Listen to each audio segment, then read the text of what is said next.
Hey guys, welcome back to another episode of the Gaggis Pod. I am your girl Charlie Shantae. Thank you for joining me on another episode. And hopefully the audio is better today because last week I did not realize that I did not have I didn't realize that I had the audio set up incorrectly. Bear with me today because, as y'all can tell, I don't feel very well, but I still got to get this content and got to get this episode out to you. And I feel like since I don't feel very well today, I feel like I won't get as emotional with this episode. So before we do anything, make sure you're liking, subscribing anywhere you listen to this podcast at. Make sure you're following us over on YouTube as well. So not only can you get the audio version, but you can also get the um video version as well. Oh my gosh, I had a brain fart. So let's go ahead and jump into today. Um, today, how do I want to start this off? Today. I feel like in today's age of social media, there are a lot of things. It's a platform. People get on there, they can talk about whatever they want, they can say whatever they want, and they have no bounds and no boundaries. So today's topic, it hits close to home, and it's something that I've been noticing.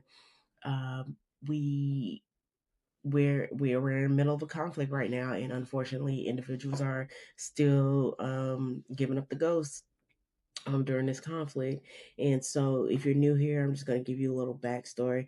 I have my notes, y'all. I've been doing so good with my notes. I said when I came back that I was going to make sure that I had my notes so that I'm not all over the place. Um, so today I'm going to talk about grief and mockery because some of y'all seem to think that it's okay to mock deceased people and it's okay to mock their families. And let me be the first to tell you that that is not okay. And it gets you, especially with me. I got a little thicker skin, but it's disrespectful on so many levels. Like I can't even begin to speak about how disrespectful it is. Everybody grieves differently, and this episode, it reflects me and my journey and my thoughts and views and nobody else's. I'm just trying to give y'all the information to keep y'all from getting them hands put on y'all, because everybody don't play the same. Everybody don't have thick skin.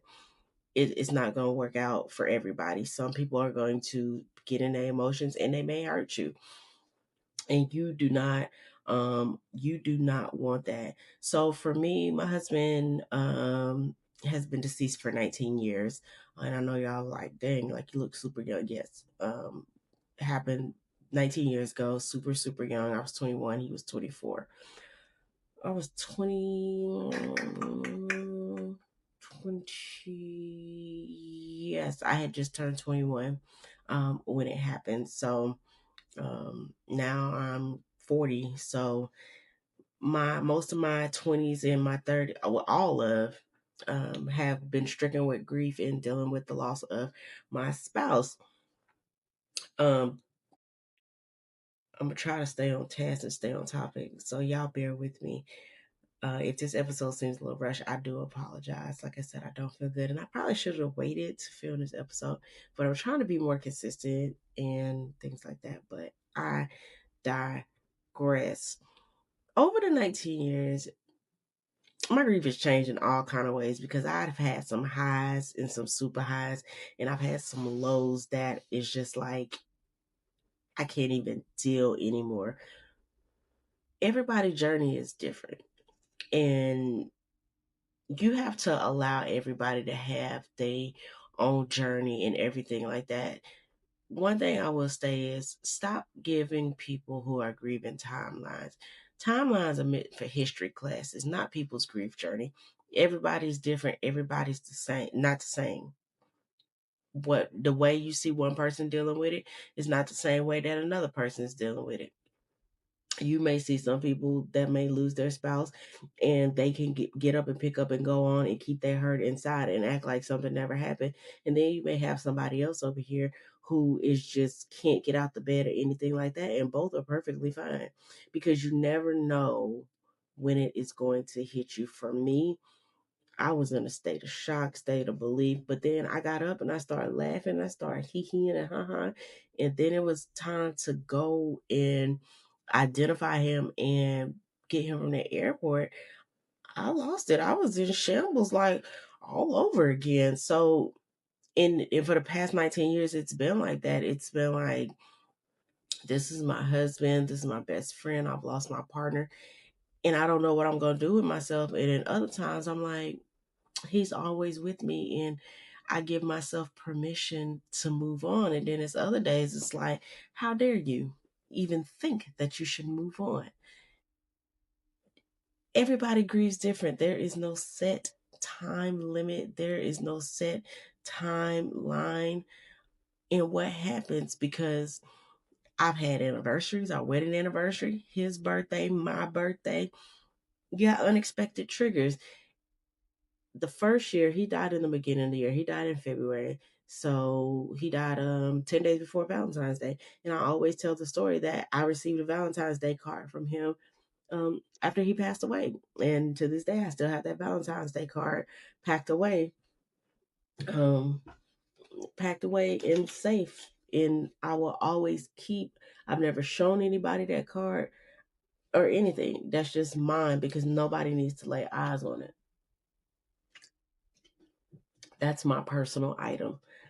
Um, his birthday just happened, I believe, to fall on Thanksgiving that day. I mean that year. And I was like, OMG. And then my birthday is 2 weeks later. And I'm like, man, like just last year he was singing me happy birthday. And this year he just looking over me and going, I wish I could tell you happy birthday, but you already know, I want you to have the most wonderfulest birthday ever. And then you have those unexpected triggers. You could see something, smell something, somebody can say something, and it would just trigger you. And you don't know what that trigger is. You don't know when it's going to come. So there's nothing that you can do to avoid said triggers. Um, I don't know if I would be in the same boat I'm in now, like in the same space I'm in now, if social media was as heavy as it is now when he passed away back then. When he passed away, we had Facebook and what is it called? MySpace, I think it was. I don't even think Facebook had really gotten big, but it was more MySpace. And I I just couldn't imagine because we didn't have the go live feature and the AI and making fake videos and clipping fake videos. I When I see someone going through what I've been through now in the public eye, my heart screams because I'm like, ain't no way, because I've seen some of these posts and I'm gonna have to come find the user behind this profile because we gotta catch it. We gotta run this fade because you are disrespectful. If you sit on a computer and you mock people who have died protecting your freedom, you are a different kind of sick individual. And I mean that wholeheartedly. I seen a video, an AI generated video of a woman and her child welcoming home a deceased service member. And if that did not burn me up to the it just burned me up, because why are you being disrespectful like that when there are real families out there that are going like that? And I think the video had some little girl saying something like, I love you daddy, or welcome home daddy, or something like that. Why would y'all even play in people's face like that? That is so disrespectful. And if you were in my shoes and countless other men and women's shoes who have lost their spouse, you would 1000% be disrespected and be ready to fade. somebody. I'm just gonna tell it like it is. I remember when I was in school and teaching, and I don't know how it came up. I have my husband's name tattooed on my arm.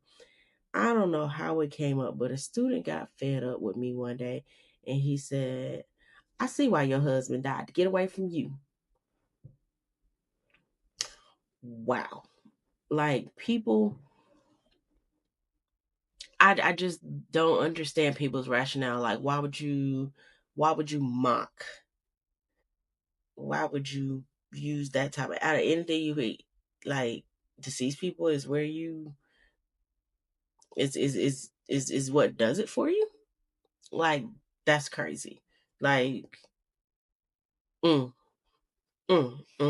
but like I said, people use the screen and hide behind the screen to talk about and to mock people, not realizing that the people, or us people on the other end, we're real people. We mock us for what? What is that? That makes you feel good on the inside? That makes you feel good to know that you are the bane of somebody's sadness, somebody's upset, because you don't know what state of mind people are in. You don't know what could be their 13th reason. And you want to get a kiki and get a rise and get views and all of this kind of stuff. And so you mock families of the fallen.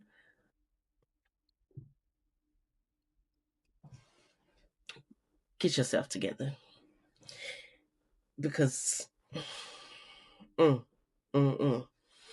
And what people often don't understand is grief doesn't have a time frame. It's been 19 years and I still have my moments. They don't call them as often as they used to, but I still have my moments, and you never know when it's gonna come. Like, grief is like a roller coaster. You have your highs, you have your lows, and the thing is, when you have your lows, you got to know how to deal with your lows. You got to know how to get out of the lows. You just got to know. And like I've always said, this past year, I've really had to dig in, even though it's been 19 years. I've really had to dig in, and I can say the things that I've learned from therapy, group sessions, and things like that. The things that I have learned over the past 19 years have definitely, I would say 18 years, because now I'm in year 19, have definitely helped me. And I 1000%, 1000%, anybody that has lost a spouse, a partner, or anything, therapy is it. I don't care what nobody say. Therapy is it. Individual and group. I I will stand on that hill. That therapy is where it's at. I stand on that hill. Um, Unsolicited advice. So I'm gonna jump in between some different topics and different stuff like that. Just dealing with it, because this episode, I don't know if it's still going to be called this or not. It's called Grief and Mockery, but I'm not sure that this is going to continue to be the title. I just have to wait until I'm finished recording this, go back and listen and edit it, and see what um, I come up with. Um, my next topic or area of discussion is going to be unsolicited advice. Now, I'm not upset with people, because I know that y'all be having the best intentions. We we don't be wanting to hear some of the stuff y'all be having to say. You need to move on. What? How can I just lost my forever partner and you tell me I need to move on? Like, you, excuse me? You broke up with somebody 10 years ago and they still alive and you still can't get over me. You want me to get over somebody that's deceased? Oh, okay. Cool. When you get over it, I'll get over it. Everything happens for a reason. Yeah, everything happens for a reason, but don't make it like my individual being deceased is like some kind of karma or something like that. Like, everything happens for a reason. Dang, okay. Cool, but watch tone. Watch tone. God needed another angel. We all got to get up out of here someday. But, telling us things like, God needed another angel, and, the angel, he just happened to need. Okay, like, it's a way to say different stuff. And some of y'all are going to be like, well, I don't think it's anything wrong. I'm not saying that there's anything wrong with these words, but some of y'all be having ill intents, and I've learned to see through a lot of that BS. He's in a better place. I don't disagree. But did he have to be in that better place now?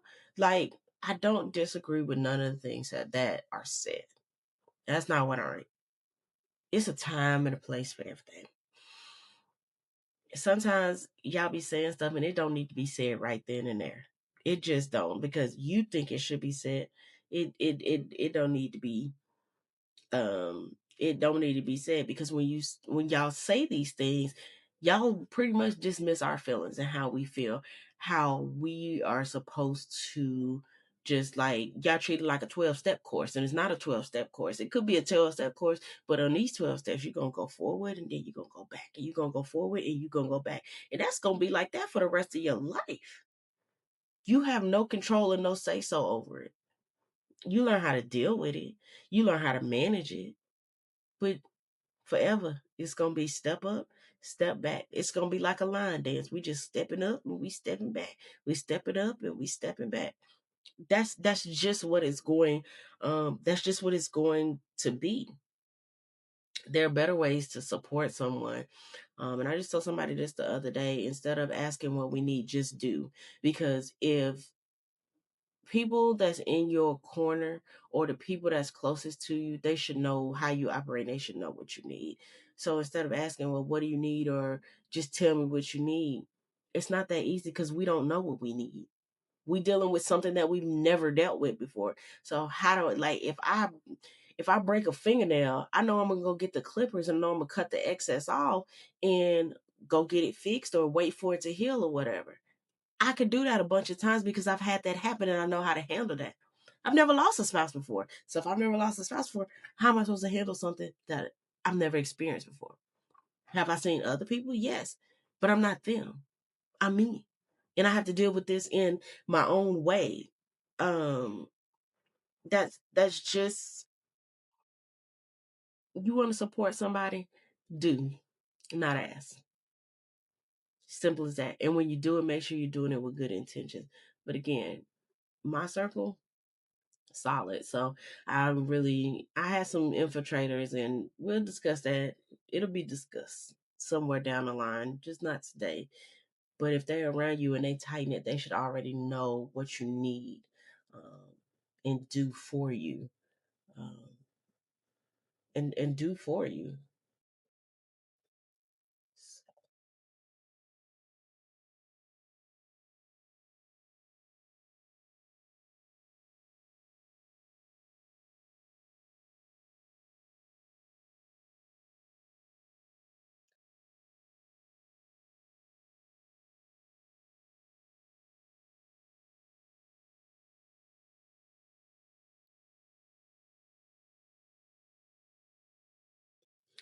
So, um, after the funeral, nobody ever talks about what happens when the funeral is over with and everybody goes home and people go back to living their lives, and now you're stuck. Um, you're stuck finding a new normal.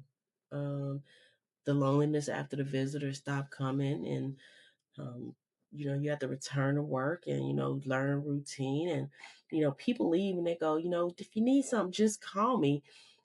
I'm in a vulnerable state, like you, like, call me, like it's like you're 911. Like, what do you mean just call you? Do I have to call you? That's the only way you'll know how I'm feeling? Like, you're not going to check on me too? It's not like a two-way street. And I think people forget that.